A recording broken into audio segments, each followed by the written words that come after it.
Hey everybody, I'm Mark Walters with Bigfanboy.com, and I'm sitting here with the very lovely Hailee Steinfeld. It's very wonderful to talk to you. Thank you. I sort of inadvertently kind of met you briefly when you were at San Diego Comic-Con promoting Ender's Game, but I was just a guy in the crowd asking questions of the panel, so Okay. it's nice to finally formally meet you. Thank you, And, you too. and this was really a treat. I mean, Thank this you. seems like, to me, it made me think of when I was younger and I would see those movies like The Breakfast Club or Clueless and kind of that instant classic because we can Totally. relate to it. Thank you. Yeah. Was that one of the qualities? I mean, when you read the script, because obviously there is some heavy stuff in here as well as great comedy, but was the realism that it seems to me like that would have been the thing that was really attractive to it. Absolutely. I find that with films like The Breakfast Club or John Hughes films in general, there are so many amazing coming of age films that exist and are called timeless for the reason that my generation can even call them their own. But I don't know that my generation has really had that film to call their own that came from their generation that represents our sort of time and what it is like to be a teenager now and in high school now, with the forms of communication that have changed and the aspects of life that have changed with time. And so when I read the script, I really felt like it so perfectly captured what it's like being a teenager today, and it felt real and it felt honest, and that's why I loved it. And what I love about your character too is that you are not what I would classify as a nerd, but you're kind of in that in-between place where Sure. it's like, I'm in those teen years, it's very awkward, I don't quite know how to fit in or where I want to fit in. So it seems like that'd be really fun to play because it's not really an extreme either way. You're just kind of playing it right in the middle. No, Yeah. it definitely is, and in fact, this character reminds me of.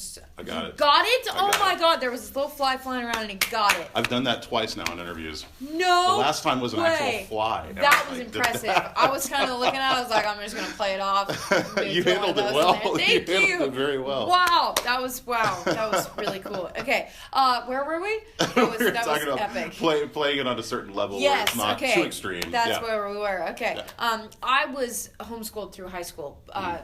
Though I relate to this character on a personal level, having just being a teenager, not necessarily the high school aspect of the story. But I do feel that person is exactly who I would have been if I were in a traditional high school. And I have so many moments where I remind myself of her, even post-movie, where I'm like, I feel like I know how to handle this situation. I have nobody to tell me how to handle this situation. I'm just going to play it cool for as long as I possibly can until I find the answer. And that's kind of what her whole deal is just trying to figure out what she can on her own.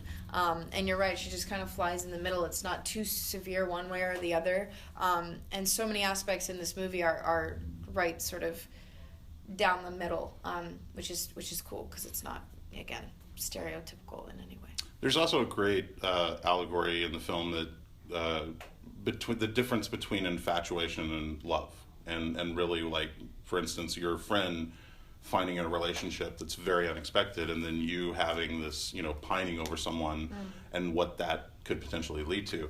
And I think that's also a very important message for young girls that, when they're at that time in their life, it's important to know the difference between love and infatuation. Sure, and Yeah. I think that with Nadine and with people everywhere of any age, guy or girl, I think it's something you kind of end up finding out for yourself.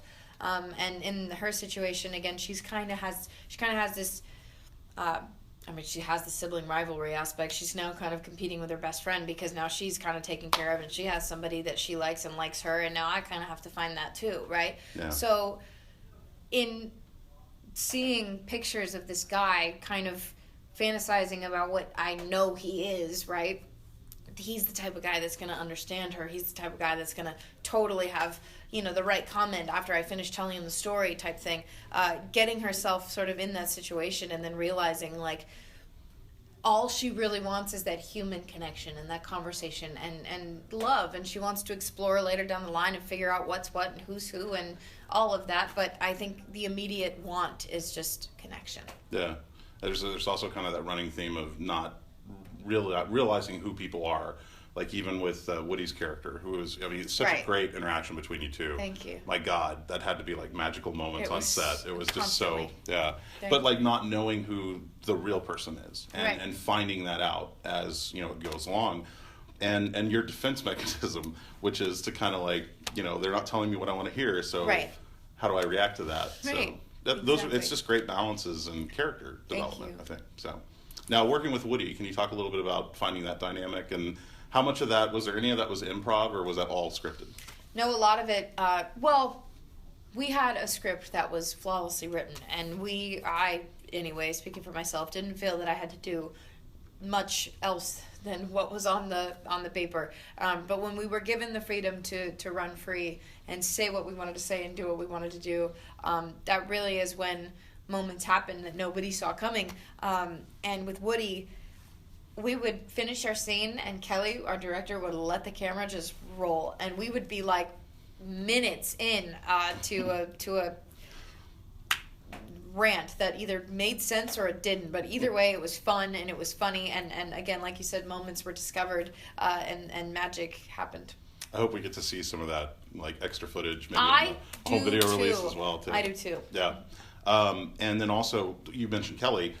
Talk about working with Kelly as a director and what specifically was brought to this that maybe made it stand apart from going just straight comedy or straight drama. There's a great balance of it's just got all the right things in there. I completely agree. I think, you know, with Kelly, she can speak to this more than I can, but she did an insane amount of research just by talking to high school students about everything, about their family dynamic, about their best friends, relationships, friendships, life itself, how they get to school and how they get home, what it's like eating lunch with a bunch of people or eating alone. And she so perfectly captured a story and created a story that included every single one of those moments. And whether they're more on the surface, they're in there and you can still feel it. And yeah, I mean, I feel like a lot of the comedy is in her being so overly dramatic. And again, there are some moments in this film that are heavier and that, sort of make the need for comic relief, which it also has. Yeah, you need those fun moments. Yeah. You need that levity to kind of Yeah, break totally. you out of the. Yes. Might be a little too. Curious about this because I know that when I was a teenager, there's a lot of uncertainty in terms of where you want to go and what you want to be in life and things like that.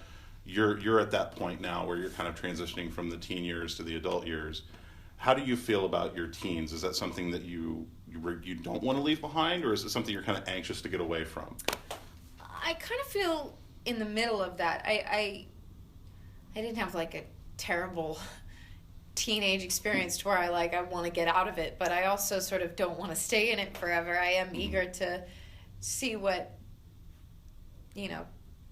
20 brings, but I guess just sort of, I don't know, I feel like I'm right down the middle because I don't feel strongly one way or the other, but I am, I guess, excited to grow up. But then I feel like I just said that and I'm like, I don't ever want to grow up, so maybe I'll just stay 20 forever because I'm not a teenager. I don't know.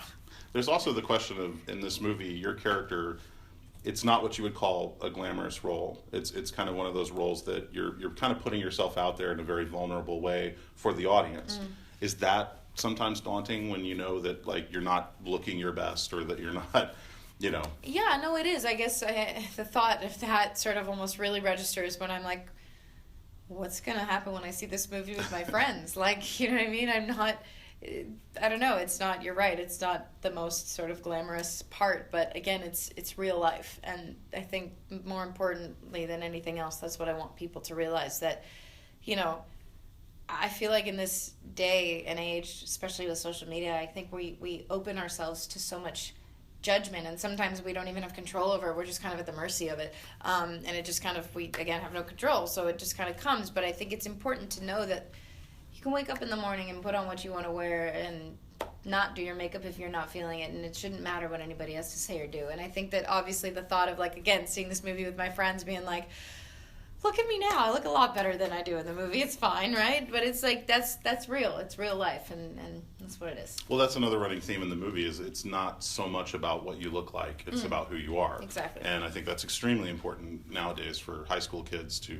have that just pounded into their head, because we all think it's about appearance back at that age. Totally. You know, so that's great. I wanted to ask you real quickly because we got to wrap this up, but I know we're going to see you in the next Pitch Perfect movie. Yes. That's exciting. Yes, Very excited thank to see you you. come back for that. Thank you. And then any more music in the future? Music is in the works. I'm Good. working on an album, which I never thought I'd ever say, which is just so cool. Were you surprised by the reaction that you got last fall with all the music just blowing up the way it did? Beyond surprised. I could have never even imagined. I remember the night I was, before the song, my first single, Love Myself, came out, I was sitting in my room. I was like, maybe this isn't the right idea. Maybe I'm not ready. And all this time leading up to it, I'm like, I cannot wait for this song to just be out. I can't wait to perform it. I can't wait to play it. I can't wait to show people. And then the night before, I'm like, I'm not ready. But yeah, I never in a million years would have thought that this song would have connected me with people all around the world. It's really been such a ride, and I can't wait to see where more music takes me. Fantastic. Thank you, Hailee. Thank It's wonderful. you.